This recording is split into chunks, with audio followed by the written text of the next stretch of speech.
केंद्रीय वित्त मंत्री निर्मला सीतारमण ने वर्ष 2022 के लिए आज संसद में अपना बजट भाषण पेश कर दिया। इसमें कुछ चीज़ों की कीमतें घटाई गई हैं तो कुछ चीज़ों की कीमतें बढ़ाई भी गई हैं। कुछ पर कस्टम ड्यूटी घटाई गई हैं तो कुछ पर कस्टम ड्यूटी बढ़ा भी है। इस बजट भाषण के बाद आज हमारे पास भी हर तरफ से अलग अलग राजनीतिक दलों की प्रतिक्रियाएं भी आने लगी हैं। झारखंड में कई राजनीतिक दलों ने अपनी तरफ से तरह तरह की प्रतिक्रियाएं दी हैं। आइए देखते हैं झारखंड प्रदेश कांग्रेस के प्रवक्ताओं ने बजट भाषण पर अपनी ओर से क्या प्रतिक्रिया दी है। मौजूदा बजट से आम आदमी को घोर निराशा हुई है। कुल मिलाकर के अगर हम इस बजट का लब्बो लुबाब कहें तो इस बजट को कुछ नहीं बजट में कहा जा सकता है। गरीबों के लिए कुछ नहीं, किसानों के लिए कुछ नहीं, युवाओं के लिए घोर निराशा, मध्यम वर्ग के लिए घोर निराशा। इनकम टैक्स स्लैब में कोई बदलाव नहीं करके आम आदमी को इस कोरोना के महामारी काल में घोर निराशा हुई है सरकार के इस निर्णय से। झारखंड के लिए विशेष कुछ नहीं, जबकि झारखंड को बहुत सारी अपेक्षाएं थी कि इस बार केंद्रीय बजट में झारखंड के लिए कुछ विशेष प्रावधान होगा, लेकिन इस बजट से सिर्फ और सिर्फ निराशा ही हाथ लगी है। देखिए, ये पूरा बजट 39.45 लाख करोड़ का है और इस बजट को देखने के बाद ये समझ में आया कि इस बजट में कुछ भी नहीं है। उन लोगों के लिए भी नहीं है जिन लोगों ने डायरेक्ट टैक्स पे किया है या इनडायरेक्ट टैक्स पेयर है।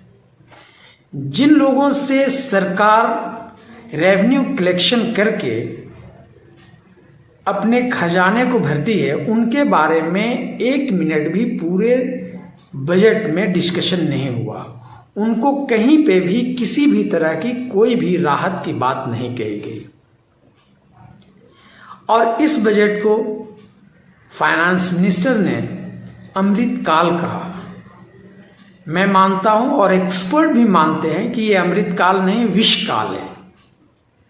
और ये पूरी सरकार स्लोगन पे चल रही है, नारे पे चल रही है। अब फार्मर्स के ऊपर, किसानों के ऊपर कहीं पे भी उनके लॉ के ऊपर डिस्कशन नहीं किया। किसान आंदोलन 1.5 साल तक इस देश में चला, 700 लोगों की जानें गई। उसके बाद भी इस बजट में उनके बारे में एक मिनट भी डिस्कशन नहीं हुआ। एमएसपी पे इन्होंने जो 2.37 लाख करोड़ जो एलोकेट किया है, वो भी पहले के बजट से 2% कम है। तो अब ये आप अंदाजा लगा सकते हैं कि ये बजट सिर्फ और सिर्फ एक नाम का बजट है।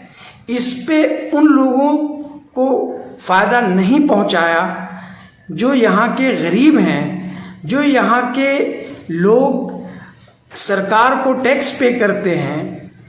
और एक तरफ ये कहते हैं कि मैंने रेवेन्यू कलेक्शन बड़े लेवल पे किया है, तो रेवेन्यू कलेक्शन के लिए ये इनको बताना चाहिए कि कहाँ से किया है।